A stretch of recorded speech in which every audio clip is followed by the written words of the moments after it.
창세기 40장 1절에서 41장 57절 말씀인데 말씀이 너무 길어요. 그래서 핵심 부분만 제가 읽고 말씀을 나누면 좋겠습니다.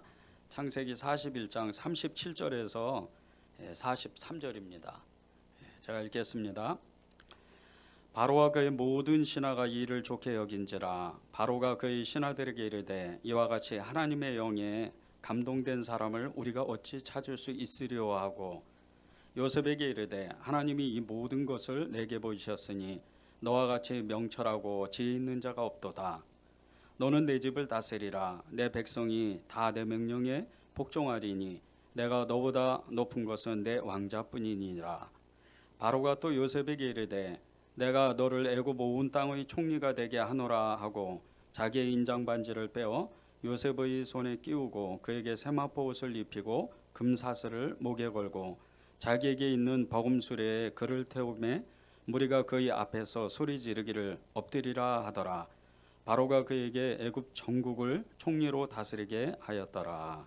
아멘. 하나님의 말씀입니다. 네, 오늘 말씀은 극도로 어려운 이런 환경에서 정말 인생의 반전을 경험한 이 요셉의 이야기입니다. 가장 어려운 순간에 정말 하나님 앞에 전심으로 예배하고 찬양하고 전심으로 하나님께 기도했던, 전심으로 하나님께 반응했던 이 요셉이 갑자기 인생이 가장 밑바닥에서 가장 영화로운, 가장 정말 영광스러운 그런 인생으로 바뀌는 인생 반전 이야기입니다. 내 꿈이 언제 이루어질까 그렇게 고민하는 분이 계십니까? 또 아무리 노력해도 내 환경, 내 가정이나 내 직장이나 내가 사는 환경에 변화가 없는 그런 삶을 살고 계시는 분이 계십니까? 또 지금은 비록 믿음은 연약하지만 하나님을 정말 뜨겁게 만나고 나도 예수 그리스도로 정말 그분으로, 그분 한 분만으로 충만한 그런 믿음의 삶을 살기를 원하시는 분이 계십니까? 오늘 이 말씀을 잘 집중하시고 이 말씀 가운데에서 주님이 우리 각자에게 주시는 말씀을 정말 받고 그 말씀 안에서 힘을 얻었으면 좋겠습니다.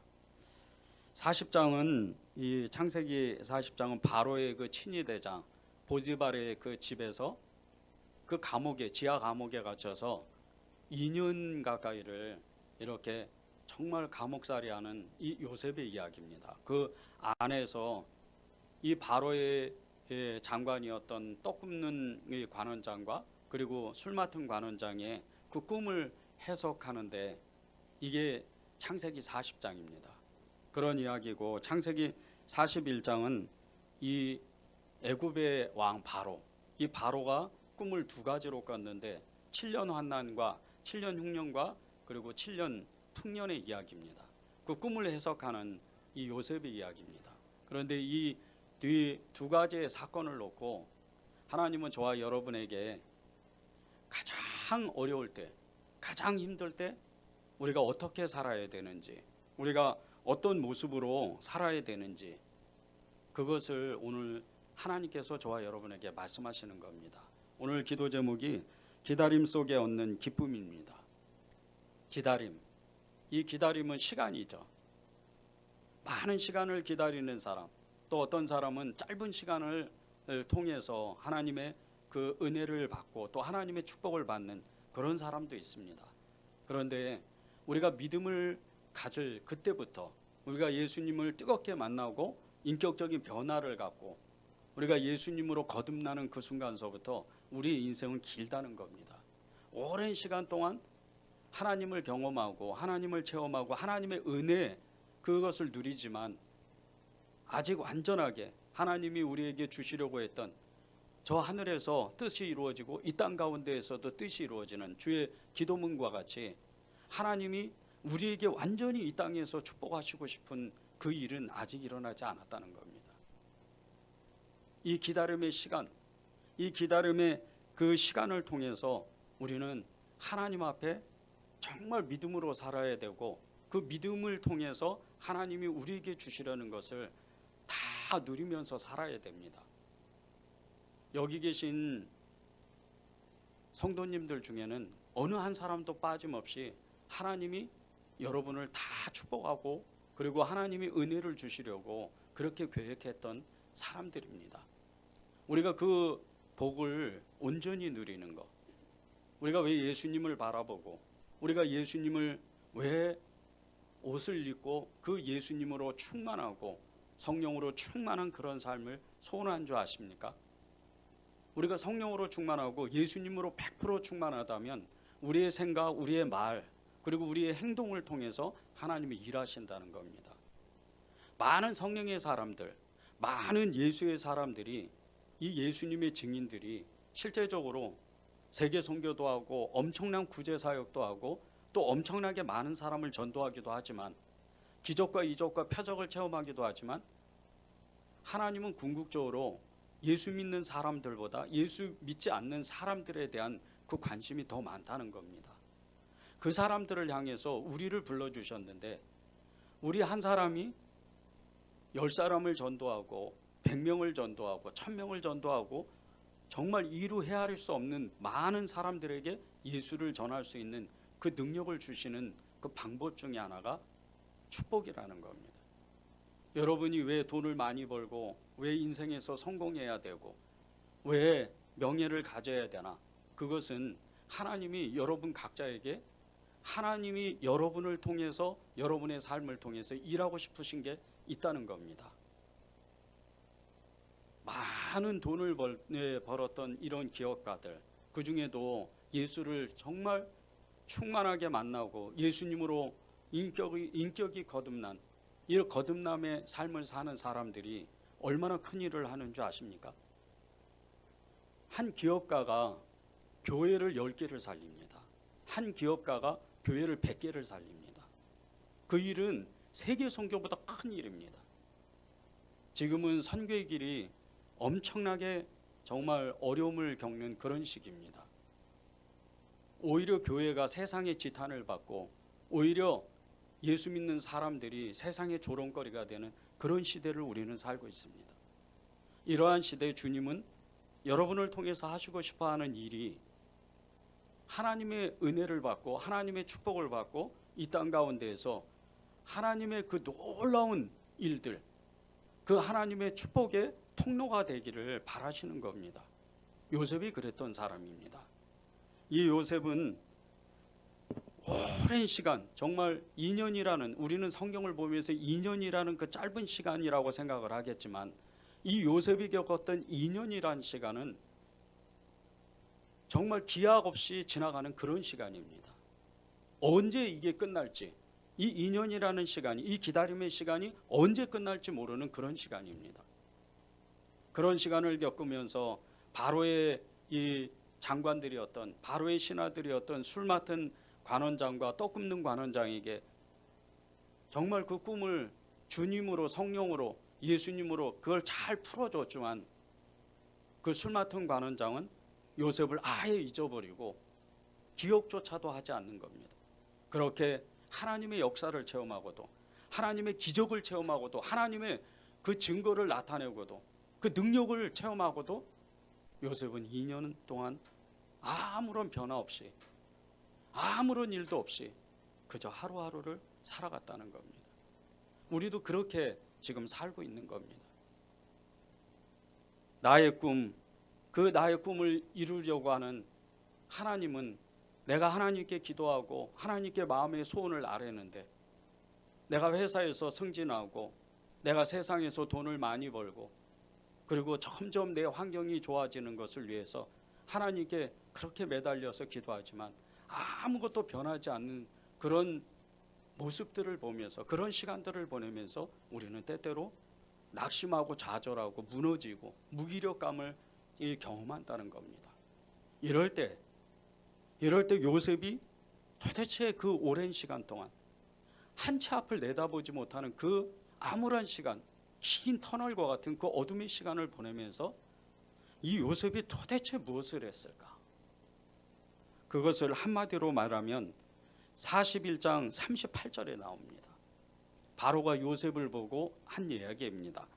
바로가 그의 신하들에게 이르되 이와 같이 하나님의 영에 감동된 사람을 우리가 어찌 찾을 수 있으리요? 가장 어두운 감옥에서 가장 정말 너무나도 어려운 환경에서 처해져서 그렇게 하루하루를 살아갔던 이 요셉은 하나님의 영에 감동됐다는 겁니다. 얼마나 성령으로 충만했겠어요. 얼마나 하나님으로 충만하고 얼마나 예수님으로 충만했기 때문에 바로가 그를 알아보고 하나님의 영에 감동됐다. 하나님도 믿지 않는 이 바로 왕이 이 사람은 하나님의 사람이다. 이 사람은 지혜와 명철이 있는 사람이다. 그렇게 한눈에 알아보는 겁니다. 자신의 꿈을 해석하고 그것을 지혜롭게 그 꿈을 풀어서 그렇게 이야기하는 것이 아닙니다. 하나님의 사람은 말에 권세가 있습니다. 하나님의 사람이 말하는 것, 하나님의 사람이 행동하는 것은 세상 사람들이 유심히 쳐다봅니다. 여러분들도 그렇죠. 여러분들이 직장 다니면서 여러분들이 이웃 사람들하고 대하면서 때때로 어떤 이웃 사람들이 옆집이나 아랫집이나 그리고 동네나 직장 동료들이 혹시 예수 믿는 사람 아닙니까? 혹시 교회 다니는 사람 아니세요? 이렇게 물어본 적이 있을 겁니다. 그게 왜 그런 줄 아십니까? 여러분의 말과 행동 때문입니다. 하나님을 믿는 사람은 반드시 그 표적이 나타나게 되어 있습니다. 성령의 흔적이라 그러죠. 바울이 그렇게 고백했던 일평생토록 자기는 예수 그리스도의 흔적을 가지고 살았다. 그리고 흔적을 남겼다. 그것은 성령의 역사였습니다. 여러분들이 예수 그리스도의 그 분을 정말 인격적으로 만나고 그분과 함께 동행하게 되면 반드시 표적이 나타나는 것이 저 사람은 교회 다니는 사람이야. 저 사람은 예수를 믿는 사람이야. 그렇게 세상 사람들이 말한다는 겁니다. 그런데 이것이 결코 작은 일이 아닙니다. 이 일을 통해서 하나님은 여러분의 영적 지경을 그리고 여러분의 삶의 지경을 계속해서 넓혀간다는 겁니다. 요셉이 2년 동안 꽁꽁 묶여있던 것 같은 이 감옥과 같은 환경 속에서 하나님을 전심으로 예배하고 하나님을 전심으로 찾을 때 그는 항상 말의 권세가 있었습니다. 단순히 꿈을 푸는 게 아니고 그가 말하는 것은 믿음의 역사가 일어나는 거죠. 요한일서 5장 4절에 이런 말씀이 있습니다. 무릇 하나님께로부터 난 자마다 세상을 이기느니라. 세상을 이기는 승리는 이것이니 우리의 믿음이니라. 세상은 너무나도 거대합니다. 세상의 힘은 우리가 도저히 이길 수가 없습니다. 사단은 모든 그리스도인들을 돈으로 다 휘두릅니다. 이 세상에서 가장 큰 신은 이슬람교나 불교나 그리고 타종교나 이단이나 그런 이단들이 아닙니다. 그런 세상 신이 아닙니다. 이 세상에서 가장 큰 힘을 가지고 있는 것은 돈입니다. 그런데 그 돈을 움직이는 것이 사단의 역사입니다. 여러분이 돈을 이기고 세상을 이기려면 하나님을 붙잡고 그 하나님과 함께해야 돈을 이길 수가 있는 겁니다. 흔히들 그러죠. 경제학자들 그리고 기업가들이 얘기하는 게 있습니다. 돈을 쫓아가면 돈은 내가 쫓아간 만큼 더 멀리 돈이 달아난다는 겁니다. 그런데 내가 돈을 붙잡기 시작하면 내가 돈을 쫓아오게 만들면 그 환경을 만들면 돈은 나에게 붙는다고 합니다. 그런데 그 돈이 나에게 붙으려고 하면 우리는 예수 그리스도 그분께 붙어 있어야 된다는 거예요. 예수님을 온전히 믿으면 돈도 다스립니다. 세상도 다스리는 거죠. 말씀과 같이 하나님께로 난 자마다 세상을 이기는 믿음을 갖는 겁니다. 그리스도인들은 말에 그 권세가 있기 때문에 예수 그리스도 이름을 선포하고 예수 그리스도를 계속 외칠 때마다 하나님은 여러분의 그 말한 대로 하나님은 이루는 겁니다. 내 입에서 말한 대로 내가 시행하리라. 주님은 말씀하셨잖아요. 선지자 중에 선지자인 예레미야 선지자에게 내 말을 내 입에 두겠다. 그렇게 말씀하신 이유는 이 선지자가 말하는 것이 당시 예레미야 시대에 너무나도 그 어려운 시대 가운데 나라를 배반하고 바벨론의 이스라엘이 항복을 해야 그래야 하나님이 너희를 축복한다는 그 말씀 때문입니다. 그런데 예레미야가 선포했던 이 정말 진리의 예언을 이 백성들이 왕이 시드기야 왕이 들었다면 절대 예루살렘은 망할 수가 없습니다. 그런데 이 예레미야 선지자가 전해준 그 말을 듣지를 않고 거짓 선지자들 그 말에 속아서 끊임없이 하나님을 거역함으로 결국은 나라가 망하는 겁니다. 우리도 똑같습니다. 술 맡은 간원장에게 자신의 그 꿈을 해석해주고 정말 3일 만에 그 옛 관직을 복직하게 만들었던 이 요셉이 나를 기억하고 나를 이 감옥에서 풀어달라고 부탁을 합니다. 그게 창세기 40장 14절에 나옵니다. 당신이 잘 되시거든 나를 생각하고 내게 은혜를 베풀어서 내 사정을 바로에게 알려 이 집에서 나를 건져달라고 그렇게 이야기를 하지만 23절에 보면 술 맡은 간원장이 요셉을 기억하지 못한다 그럽니다. 요셉이 진리의 말씀을 전해도 요셉이 예수 그리스도의 이름으로 하나님의 이름으로 진리를 전해 주어도 아직 때가 아니라 아직 요셉의 시간이 아니라 아직 하나님의 시간이 아니라 아직 풀어주지 못하는 겁니다. 기억하지 못하는 거죠. 여러분 중에 이런 시간을 지금 지나가는 분이 계실 겁니다. 나는 예수님을 정말 잘 믿고 그분만 사랑하는데 왜 나의 삶은 아무 변화가 없을까? 왜 나는 그저 그렇게 하루하루를 살아갈 수밖에 없을까? 아직 시간이 아닌 겁니다. 하나님의 시간이 여러분에게 아직 다가온 것이 아닙니다. 요셉은 그것을 알고 그 답답한 마음이었지만 하나님께 전심으로 반응한 겁니다. 그래서 하나님께 난 자는 세상을 이긴다는 겁니다. 1858년에 뉴욕에서 어느 가정에 한 아이가 태어납니다. 이 아이는 어렸을 때부터 소아마비를 앓고 정말 온몸에 병이란 병은 다 가지고 있는 거예요. 천식까지가 알아서 바로 앞에 있는 촛불을 그것을 불어서 끌 수도 없는 너무나 병약한 그런 아이였습니다. 이 아이가 정말 하나님의 큰 은혜로 극적으로 살아나서 11살까지 살게 됩니다.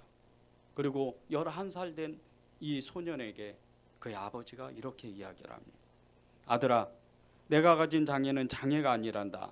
내가 만약 전능하신 하나님을 참으로 신뢰하고 믿는다면 그리고 하나님의 도우심이 너와 함께 한다면 오히려 너의 장애 때문에 모든 사람이 너를 주목할 것이고 너는 진실로 역사에 신화 같은 기적을 낳는 놀라운 삶을 살 수 있단다. 이 아버지의 이야기를 들은 이 소년이 11살짜리가 그때부터 예수님만 믿기로 결정을 합니다. 그리고 23살 때 뉴욕시의 여러 그 뉴욕의 시의원 중에 한 사람이 됩니다. 그리고 얼마 안 있다가 뉴욕 시장에 출마를 합니다. 출마하는과 동시에 그는 뉴욕 시장이 됩니다. 그리고 조금의 시간이 지나서 그는 미국 부통령이 됩니다. 그리고 미국 대통령이 돼요. 이 사람이 미국에서 가장 어두웠던 시, 미국이 거의 망할 그런 시기에 대통령이 되었던 시어도 루즈벨트 대통령입니다. 1940년도에 이 2차 대전 때 활약했던 루즈벨트 대통령, 이 사람이 아닙니다. 그 대통령은 프랭클린 이 루즈벨트 대통령이고 이분은 30년 전에 대통령이었습니다. 너무나 어려웠던, 미국이 거의 망할 정도 됐던 그런 때에 정말 혜성같이 나타나서 미국을 재건했던 대통령입니다.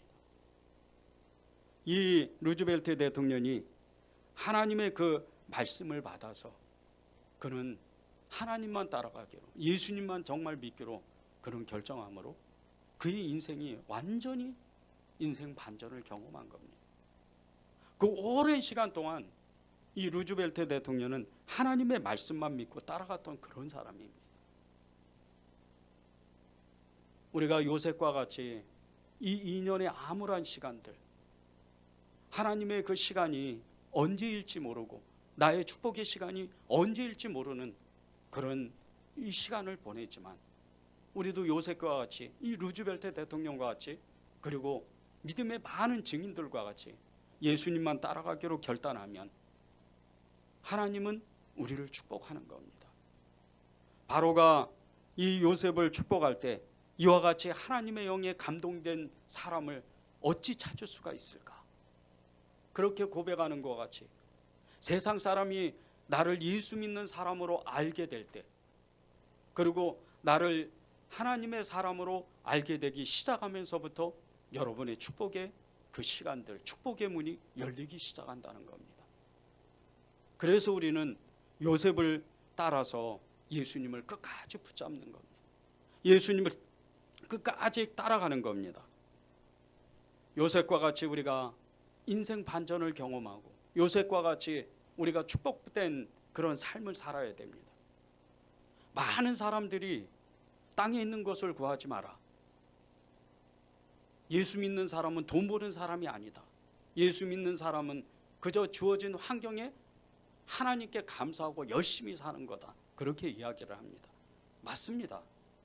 그러나 하나님은 우리에게 더 큰 축복을 주고자 하시는 겁니다. 내 믿음대로 된다. 내 믿음대로 될 것이다. 내 믿음대로 하나님은 축복할 것이다. 이 말씀은 성경에 여러 번 기록된 말씀입니다. 내 시작은 미약하였으나 내 나중은 심히 창대하리라.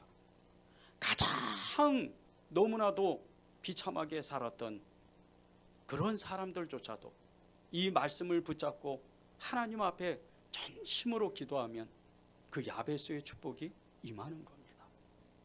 야베스가 누굽니까? 야베스는 정말 그 어머니는 이 정실 부인이 아니고, 그리고 정말 이렇게 어떻게 보면 혼의 자식과 같이 그런 자녀와 같은 그런 사람이 이 야베스입니다.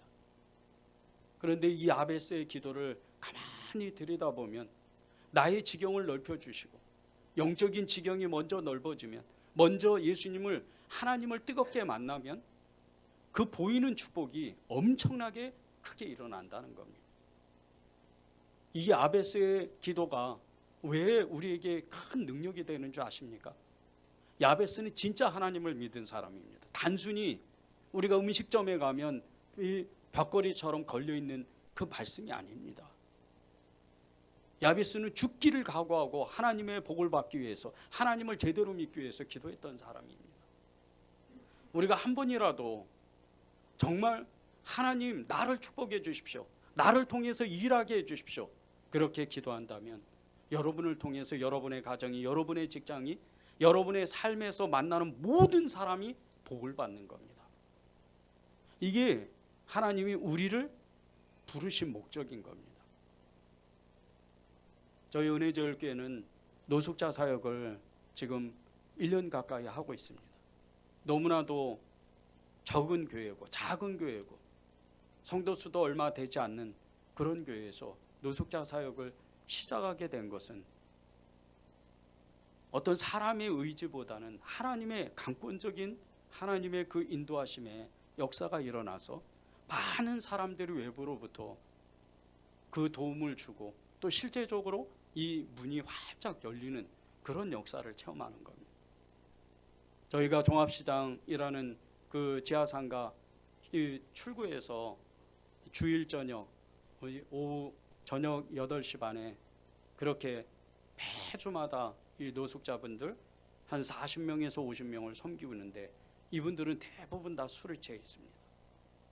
예수를 전해도 복음을 받아들이지 않는 그런 사람입니다. 그런 분들에게 이 얼마 안 되는 이 물품을 나눠주고 컵라면을 나눠주고 그랬을 때 1년이 가까이 됐을 때 그분들을 저녁에 따로 만나고 그 이야기를 들어보면 너무나 정확하게 예수를 인정하고 예수를 부르는 사람이 있다는 겁니다. 최근에 제가 이 사역이 얼마나 큰지에 대해서 알게 되는 계기가 있었습니다. 한 목사님을 만났는데 지금은 은퇴하신 그 원로 목사님이 이 사역을 처음에 시작했답니다. 그런데 똑같은 장소에서 수년이 지나서 또 다른 어떤 교회에서 다시 그 장소에 가서 그 사역을 지금 1년째 하는 겁니다. 저는 그 소식을 듣고 너무나 놀랐습니다. 그 원로 목사님이 눈물로 이 사역을 계속 이어갔으면 좋겠다 수년째 기도를 했답니다. 그런데 똑같은 그 장소에 저희 은혜제일교회가 가서 지금 1년을 섬기고 있는 겁니다. 하나님이 아니고는 설명할 수가 없는 거죠. 아무런 일도 없는 것 같은데 이 일이 결코 큰 교회에서 하는 것처럼 수백 명이 오는 것도 아닌데 그 목사님의 절절한 그 눈물 어린 기도 때문에 하나님은 또 다른 교회를 사용하셔서 똑같은 장소에 똑같은 사람들을 만나서 그 사역을 하게 하셨다는 거예요. 이게 영적인 축복입니다. 저는 은혜제일교회가 이 사역으로 인해서 하나님의 기름 부음이 반드시 때가 온다고 믿습니다.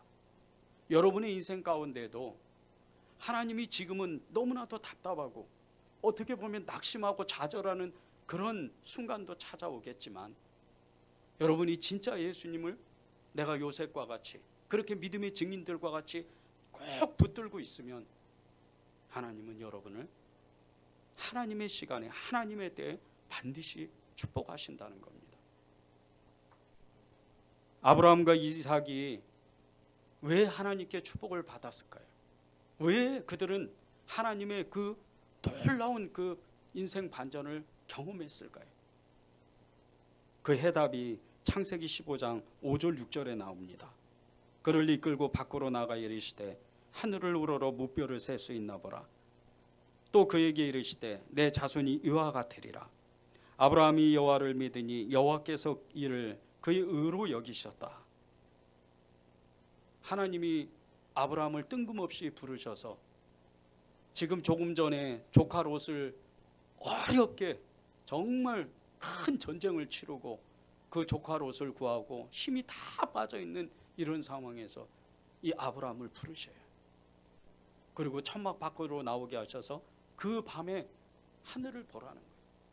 그 하늘에는 말할 수도 없는, 지금은 공해 때문에 도시에서는 별을 볼 수가 없지만은요, 조금만 우리가 시골로 내려가면 이루 말할 수 없는 별들이 하늘에 펼쳐져 있어요. 그런 별을 하나님이 보게 하시면서 내가 이와 같이 많은 복을 너에게 주겠다. 이와 같이 많은 자손들을 너에게 주겠다. 아브라함은 그것을 믿음으로만 받았어요. 자기 눈으로 본 게 아니에요. 자기 눈으로 본 건 이삭 딱 한 사람입니다. 그런데 아브라함의 믿음이, 사라의 믿음이 왜 우리의 믿음이 돼야 되는 줄 아십니까? 하늘을 보라는 거예요. 여러분이 누구를 바라봅니까? 누구를 믿습니까? 예수님을 바라보잖아요. 예수님을 믿는 거잖아요. 우리가 힘들 때, 낙심하고 좌절할 때 주님 그렇게 부르기만 하면, 우리의 마음 가운데 주님을 전심으로 부르기만 하면, 우리의 그 신음소리가 입 밖에 나오지 않아도 주님을 간절히 찾으면 주님은 어느새 내가 여기 있다. 내가 네 옆에 있다. 나는 너를 도울 것이다. 나는 반드시 너와 함께 할 것이다. 세상 끝날 때까지 나는 너와 함께 할 것이다. 주님은 그렇게 말씀하시는 거예요. 저는 그 주님을 믿습니다. 여러분도 그 주님을 믿으시잖아요. 그 주님이 여러분과 여러분의 인생에 끝까지 여러분의 꿈을 이루시기를 원하는 거예요. 요셉은 꿈꾸는 자였어요. 그 요셉이 꿈을 꾸는 것은 딱 한 가지입니다. 지금 바로에게 잡혀 있고 그 바로의 친위대장 보디발의 그 집 지하실에서, 지하 감옥에서 잡혀 있는 이 요셉의 꿈은 이 애굽에 잡혀오기 전의 꿈하고는 완전히 다릅니다. 그저 요셉의 꿈은 아버지가 보고 싶고 형제들이 보고 싶고 동생 벤야민이 보고 싶어서 지금 집으로 돌아가는 그 간절한 소망, 그 작은 꿈이 요셉의 꿈이에요. 그런데 하나님은 그의 꿈을 엄청나게 크게 만드시는 거예요. 그는 결국 애굽의 총리가 돼요. 집으로 돌아가고 싶은 그 꿈, 그것을 하나님은 더욱 크게 만드셔서 그를 전 세계에 거의 다 흉년에 망했던 이 팔레스타인 지방의 이 이집트 주변의 주변 나라들을 다 먹여 살리고 남을 그런 엄청난 일을 하는 총리가 되게 만드는 거예요.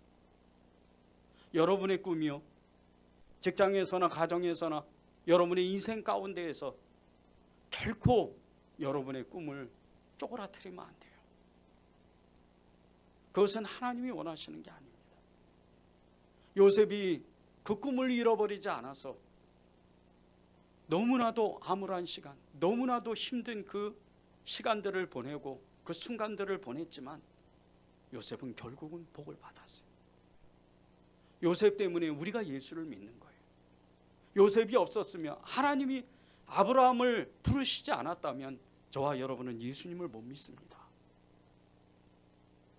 하나님이 이스라엘 백성들, 이스라엘 민족 사람들, 예수님의 제자들 바울을 부르시지 않았으면 저와 여러분은 예수님을 믿을 수가 없어요.